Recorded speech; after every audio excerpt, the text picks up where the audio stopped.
All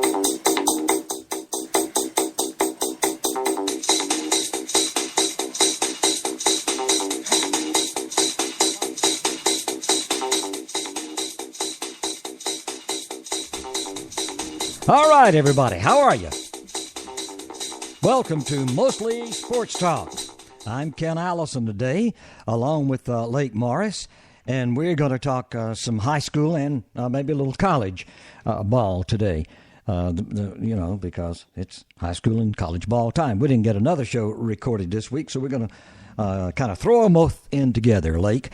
Okay, as we do usually, we're going to let you kind of start off with what the local high schools in Anderson County, South Carolina did, and get that going, and then we'll move on to some other things.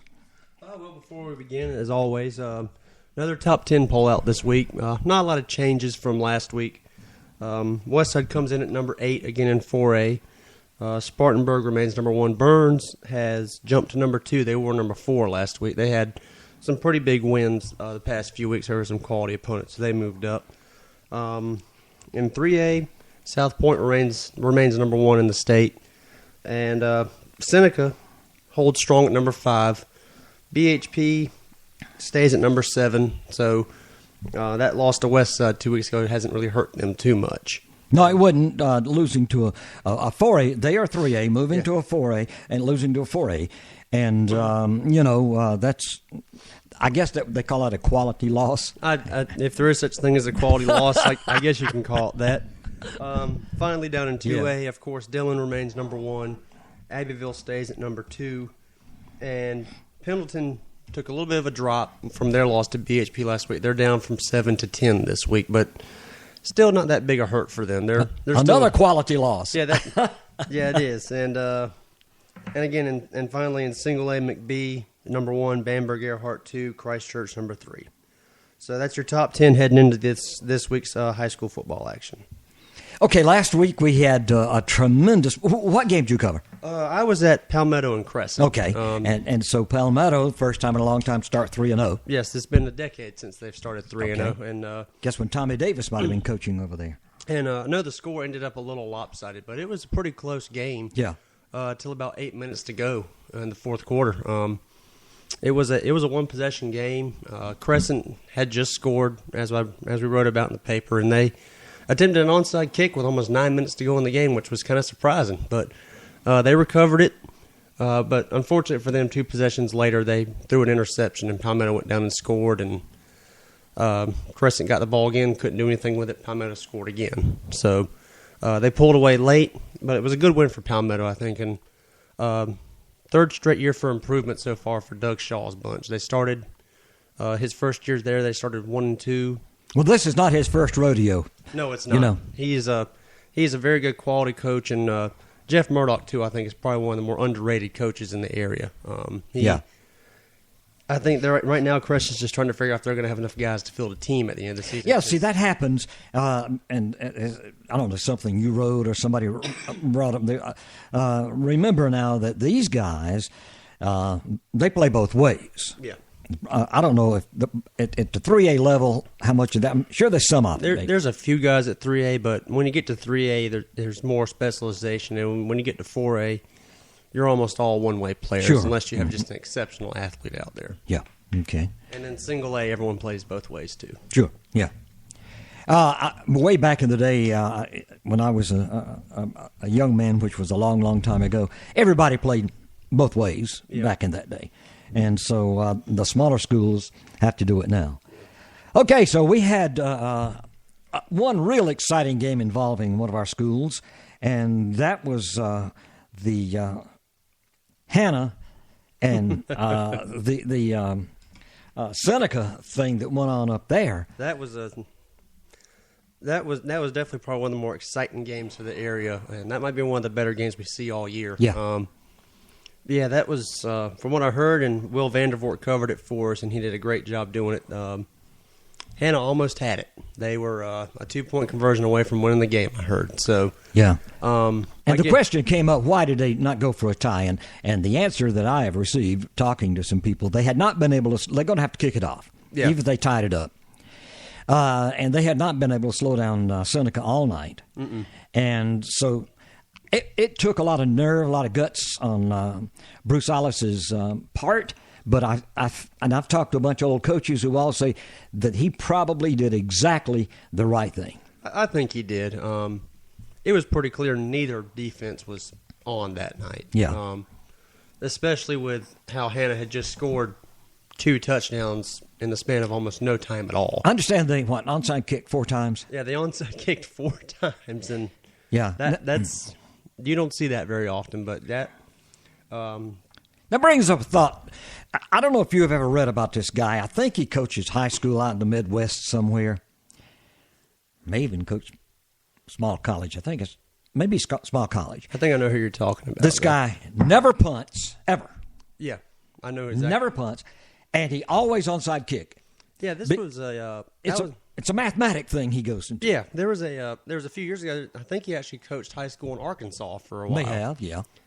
He ran what was called the A-10 offense, where apparently all 10 guys could catch the ball somehow. I don't know how they did it. Whatever. Never heard of that one now. But he never punted, and he onside kicked it every time. Every time. And he could say, all right, you go into what the percentages are when you do this, and you do that, and you do this, and you do that.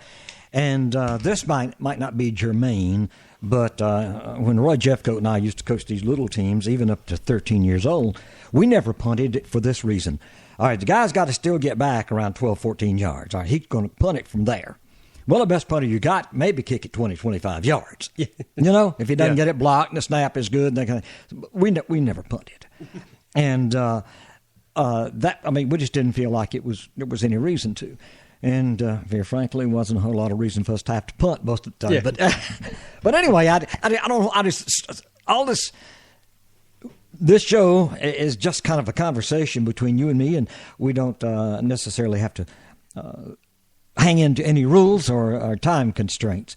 So anyway, Hannah lost the ball game by 1 point to an undefeated Seneca team. Yeah, and that Seneca team, Braxton Gambrell, their running back, again, had a bad night. He rushed for 200 yards.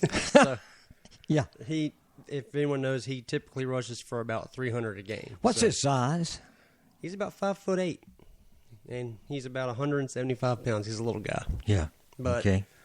Is he still young or? No, he's a senior. Senior. Okay. Why schools are not looking at him yet, I don't know. Yeah. Sometimes it could be grades and quite frankly, it could just be the fact that he doesn't get the exposure maybe that other kids get. He should, though. That's. I will say, Alex Meredith again had a fantastic game for Hannah. Yeah, must have been wonderful. Had over 300 yards passing again. Coming into this week, he's now the leading passer for the area with over 1,000 yards and 12 touchdowns. So, at ninth grader, we have to always throw that in. Ninth grader. Yes, and he has thrown 1 interception so far this year. So, and he looks about your size. He's not a great big guy. No, he's not very big. And kind of in size, he may be an inch or so taller than you, but not not much. He's I think he'll definitely grow probably in the next few years, but I can't imagine Ollis and his other coaches can imagine any better start for him so far. So sure, we'll see if he can keep it going because it seems like the offense will go as he goes. So. But, again, it was a good game for Hannah, and they got another good one coming up this week. Yeah, they are playing, and I forgot all of a sudden. They are going to play Malden. Malden, okay. And this is not the usual Malden that came in a few years ago. They're not quite as good as they used to be. They still have athletes, but they're in a little bit of a downturn right now. But still should be a pretty competitive game. Malden comes in at 2-1 for this one. Okay, all right. But we can also wrap up the rest of the area first. Staying here in the Electric City, Westside had another blowout win. Right. This one might have been a surprise to some people where they beat Daniel 38-7. Well, Daniel's not Daniel. No, they're not Daniel, but I believe I heard Westside had 3 interceptions that game. So that's it seems like that might becoming their calling card on defense is getting interceptions because that's 7 in 2 games I think that they've gotten. So in high school, that's pretty good. Now, back in the day, there was a time that Daniel did that to you. Just 4 or 5 years ago, they would intercept everything you threw up. Yeah, they would. That's when they had DeAndre Hopkins. Yeah.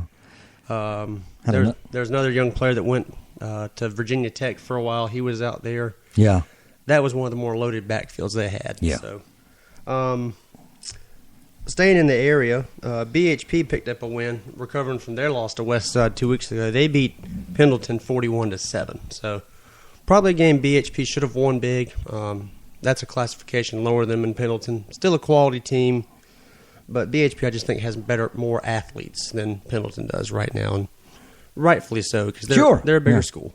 There's another thing. I'm sure Pendleton has to play a lot of people both ways. They do, and I talked to Paul Sutherland after the game, and they were, he didn't feel they played their best, but he also knew they were going against a team that was really good. So I expect for them to come out much better this week.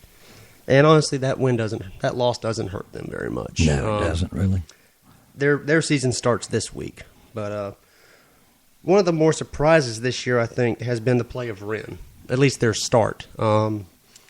They lost 49-15 to Easley last Friday. That was their second big blowout loss they've had in 2 weeks. And I'm sure Jeff Tate is not at all pleased with that performance. I don't think a lot of their fans are right. Because they're just not used to that over there. No, but they've given up 110 points in 2 weeks.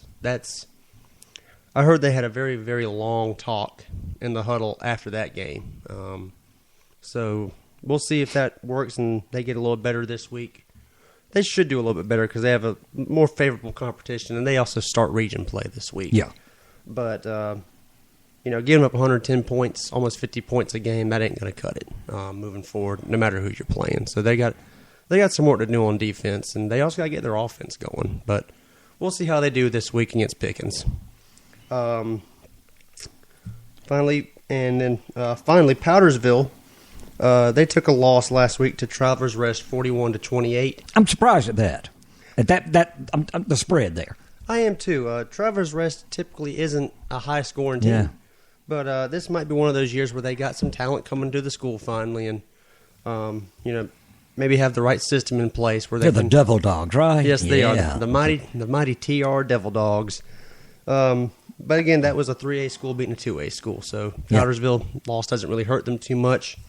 Just doesn't look good on their resume, but I give Robert Mustar and his staff credit. They have scheduled all 3A schools for their non-conference this year. So they played a classification up every game before their region starts this week. So there's got to be something said for that. And finally, Liberty notched their first win of the season over Walhalla 21-0. Yeah, shutout. So that was, it might seem like they maybe turned some things around. We'll see how they do this week. But again, they're going to be playing Powdersville this week, so that should be a pretty good game. But so credit to the Red Devils for finally getting a win here and seemingly getting their offense going. So that was a good win for them, I think. Yeah. Okay.